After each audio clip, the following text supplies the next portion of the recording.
Teraz som u rodičov a tu je jedna z najstarších fotovoltík v dedine určite a pravdepodobne v širokom okolí. To sú ešte amorfné panely. Ak si dobre pamätám, ešte 80 V. Toto tu je olovená baterka a menič.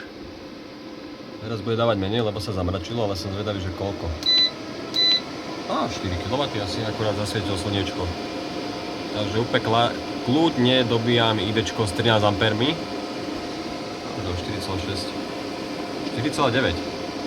Amorfné panely. 5 kW. Amorfné panely, čo majú určite 20 rokov. Tu je vyvedená zásuvka. A takto si pozrieme. Natiahnutá predĺžovačka a nabíja sa auto. A všetko je tam ešte olovená baterka a krásnych 5 kW to dáva, keď svieti slnko. Proste stará technika, ale funkčná. Toto je ešte celkom raritka, čo tu má otec. Možno niekto aj tuší. Citroën Berlingo elektrické z roku 99. Možno to je otvorené. Nie. Už to veľmi dlho nebolo v prevádzke.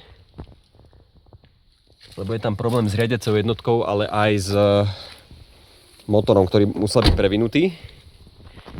Takže už to tu nejaký ten piatoček stojí, ale čaká to ešte niekedy na obnovu. Proste elektrický Citroën.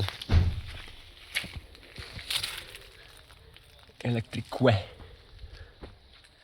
Vo Francúzsku na tom rozvážali poštu. Celkom sranda. Tuto to má nabíjací port. 3,6 kW. Uvidíme, čo s tým ešte vymyslíme. A aj panel. Tento tuším slúžil na dobíjanie 12 V baterky. Akorát samozrejme tie panely majú aj svoju nevýhodu, že už ich aj ťažko recyklovať.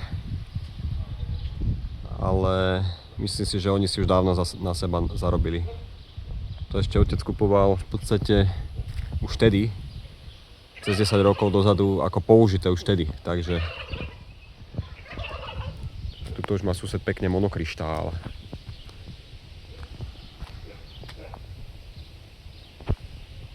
A vlastne ešte tu sú na tejto garáži.